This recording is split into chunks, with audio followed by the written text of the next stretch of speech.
इस समय मेरे साथ इरफान हफीज़ लोन साहब है। हम जानने की कोशिश करेंगे कि जब कल से ही मीटिंग चल रही है, अगर हम नेशनल कॉन्फ्रेंस के हवाले से बात करें या फिर कांग्रेस लीडरान के हवाले से बात करें। इरफान साहब, आप बताइए कि किस तरह से आप इसको देख रहे हैं कि आज जिस तरह से मीटिंग यहाँ पर हुई है, सारे जो सीनियर कांग्रेस लीडरान इसमें मौजूद थे, किस तरह से इसको आप देख रहे हैं, क्योंकि लोगों ने आपको वोट डाला 10 साल के बाद इलेक्शन हुए हैं यहाँ पर। देखिए, आज की मीटिंग के बारे में जो JKPCC प्रेसिडेंट है तारिक अहमद कर्रा साहब, उन्होंने आपके साथ बात की। इसमें दो चीज़ें थी कि एक तो पार्टी हाई कमांड को एथराइज़ किया CLP लीडर के लिए, और दूसरा लेटर ऑफ सपोर्ट गया गवर्नमेंट फॉर्मेशन के लिए, एक्सटेंड किया गया सपोर्ट नेशनल कॉन्फ्रेंस को। तो वो चीज़ उन्होंने आपके सामने मीडिया के साथ बात करते हुए दोनों चीज़ों का खुलासा किया। तो उसके साथ साथ हम यही कहना चाहेंगे, जो इससे पहले भी हमने आपके साथियों के साथ बात की, कि हमारा एक लार्जर एम एंड ऑब्जेक्ट है इस इंडिया अलायंस का। ये पूरे मुल्क में वजूद में आया। इसका एक एम एंड ऑब्जेक्ट है कि जो BJP की डिवाइसिव राजनीति है, भाई को भाई से लड़ाने की राजनीति, झूठ बोलने की राजनीति, महंगाई कहा था कम करेंगे, काला धन आएगा, जम्मू कश्मीर में नया कश्मीर, यहाँ अमन होगा, कश्मीरी पंडित भाई वापस आएंगे, आए वो वापस। तो इस झूठ की राजनीति, डिवाइसिव पॉलिटिक्स, RSS BJP की जो आइडियोलॉजी है, उसको डिफीट करने के लिए इंडिया अलायंस वजूद में आया, और वही इंडिया अलायंस जम्मू कश्मीर में यहाँ पर वजूद में आया। BJP और उनके जो बाकी साथी हैं उनको सियासी तौर मुकाबला करने के लिए इकट्ठे हुए, और आज सियासी तौर उस भारतीय जनता पार्टी को एक सियासी थप्पड़ मिला है, जम्मू कश्मीर के अवाम ने दिया है कि जो BJP की पॉलिसियां हैं वो सही नहीं है, लोग उनको अपना एतमाद नहीं देंगे, और उन्होंने बहुत बढ़िया एतमाद इस अलायंस को दिया हुआ है। और हम उम्मीद करते हैं कि हर मुमकिन कोशिश होगी कि ये इंडिया अलायंस कांग्रेस पार्टी के नेतृत्व में जो पूरे इंडिया में है, कि वो लोगों के जायज़ तवक्कात पे खरे उतर पाए। ये इसका मुद्दा व मकसद है। इरफान साहब, पिछले कई दिनों से लगातार नेशनल कॉन्फ्रेंस के लीडरान जो है उमर अब्दुल्ला की सरबराही में आपको वेट कर रहे हैं, तो अभी भी ये फाइनलाइज नहीं हुआ है। क्या आपको लगता है कि इसमें कुछ प्रॉब्लम है, या वहाँ के लीडरान? मैं आपका सवाल समझ गया। You people are confuse, I think, if I am right.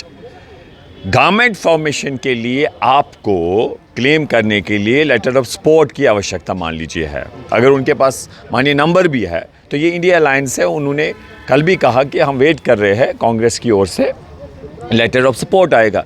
Letter of support को जो आज विधायक दल की मीटिंग थी उसमें उन्हें दस्तखत कर लिया। अभी आपने देखा हमारे पार्टी प्रेसिडेंट और उनके साथी चले गए वो उनको हैंड ओवर करने के लिए। तो कहाँ पर देरी है?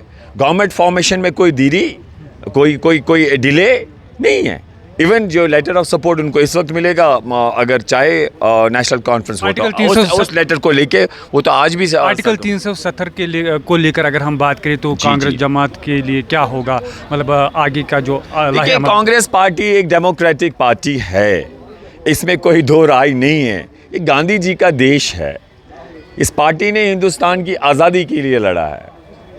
इस पार्टी का जो नेतृत्व कर रहे हैं लोग, उन्होंने उनकी कुर्बानियाँ देखी है। राहुल गांधी जी के वालिद साहब राजीव गांधी हो, इंदिरा गांधी जी है, तो इनका बलिदान है। एक तो सिंबल ऑफ सेक्रीफाइस है ये फैमिली। तो जहाँ तक आप देखेंगे एक इस पार्टी में डेमोक्रेसी है, पार्टी में भी कांग्रेस में, तो जो लोगों की जायज़ मांगे होंगी संविधान के दायरे में, जैसे उन्हें कहा स्टेट को रेस्टोर करने की, ज़मीन पे कश्मीरी जम्मू कश्मीर के अवाम के हुकूक हो, नौकरी के हवाले से यहाँ के जो नेचुरल रिसोर्सेज है उस पर तो बिल्कुल क्लियर स्टैंड है कांग्रेस पार्टी का। और हम समझते हैं कि एक फेडरलिज्म में जो हमारे पास दर्जा था, हम कोशिश करेंगे एक आम कश्मीरी होने के नाते, क्योंकि एक बहुत एक डेमोक्रेटिक पार्टी है, हम कोशिश करेंगे जो जेन्युइन लोगों की एस्पिरेशंस है उनको कांग्रेस पार्टी के सामने रखे, और कांग्रेस पार्टी उन एस्पिरेशंस का ख्याल रखते हुए, मुझे यकीन है कि वो विश्वास है कि वो आगे जम्मू कश्मीर के अवाम के साथ। बीजेपी लीडर तरुण चुग ने बयान दिया है कि असेंबली में सिर्फ लोगों के मफाद के लिए उसको इस्तेमाल किया जाएगा, आर्टिकल 370 के लेकर कोई बात नहीं होगी। आज का बयान देखिए, आप किन लोगों को आप कोट कर रहे हैं?